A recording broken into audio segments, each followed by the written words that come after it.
Welcome to the next episode of the Champion Charity Series, featured by Glimpse, A New Perspective. My name is Ethan Turner, and I am the Glimpse CEO, and this is a series where we find charities who are champions and then champion their causes, their successes, their efforts, and even their failures. But it's up to you to help make them successful. If you're an activist, a donor, or a supporter looking for work, and you hear a story or any work that's being done that tugs at your heart, be sure to follow up in the comments and we will connect you. Now, on to our next episode.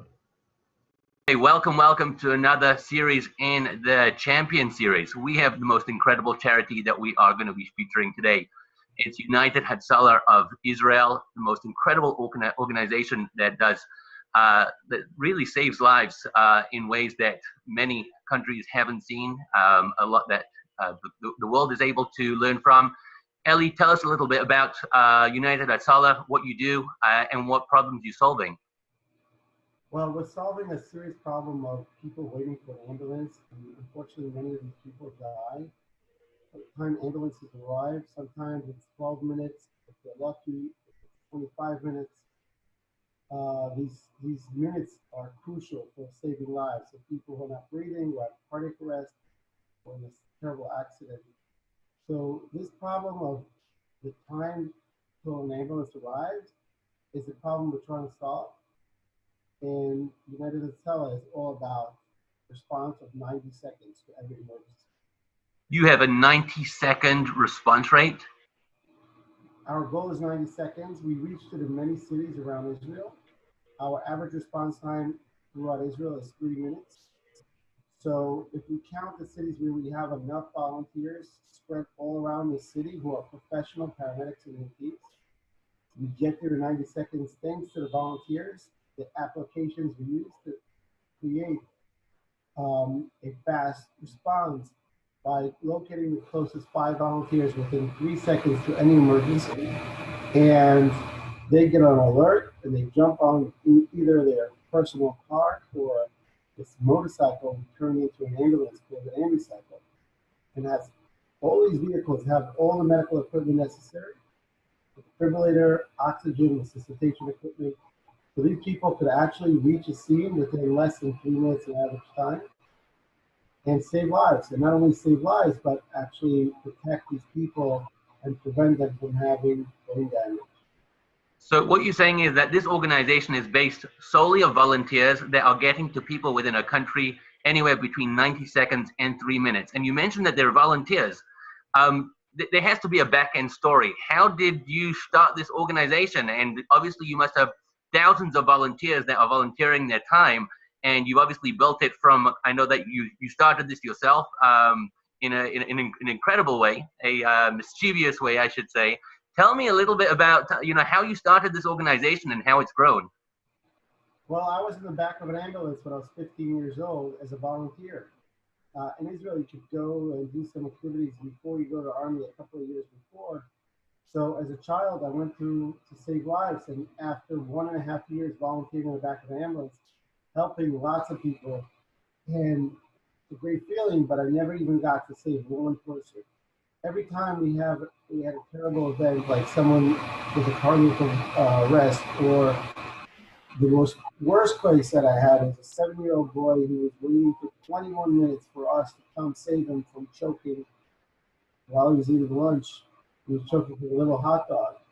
And we got there and we had nothing to do. And that's when I realized, I had an epiphany, that this little boy died for nothing, but he could have been saved because they had a doctor living 2 blocks away. And no one actually thought of calling that doctor. People thought the ambulance will show up and save him. And the parents were devastated.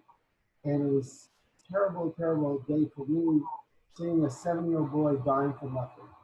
I decided to get together a group of volunteers who are EMTs, professional EMTs, and I asked them, are you willing to jump out of anything to do day and night if someone needs your help? And they said yes.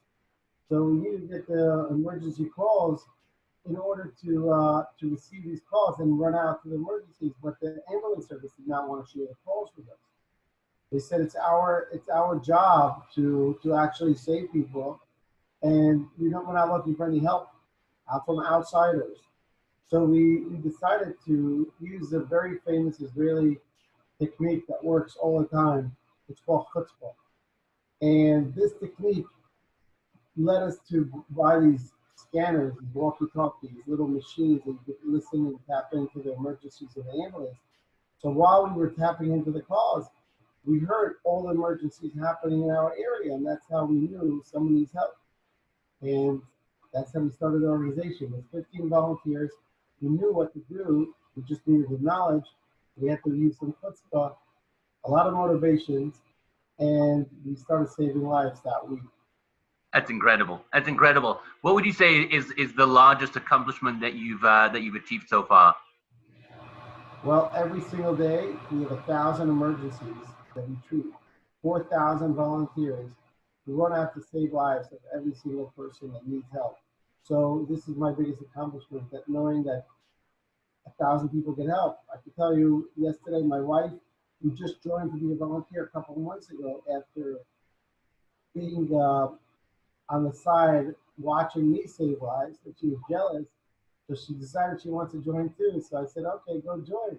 She used to see me run out in the middle of a Shabbat dinner and leaving her with the kids and guests and the dishes. So I would be running, saving people's lives. So she decided to do the same. And yesterday she helped save a 3.5-year-old child who his sister, 11 years old, found him not breathing, no pulse.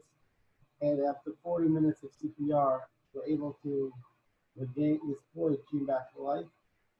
Still in the hospital, but slowly recovering. And that's one of the amazing things that I achieved. Yeah, that sends some goosebumps down my back. Listen, Ellie, keep up the amazing work that you're doing. There is so much that everyone can learn from it. And I know that you're not just in Israel.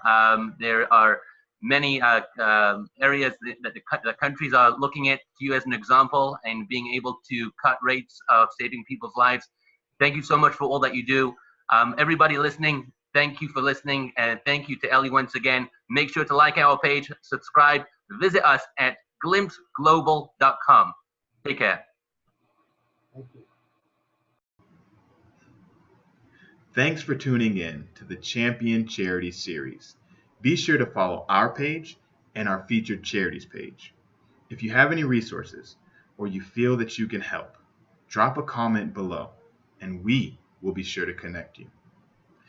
For the extended interview or for any other videos we've created, follow the links below. Once again, thanks for watching the Champion Charity Series.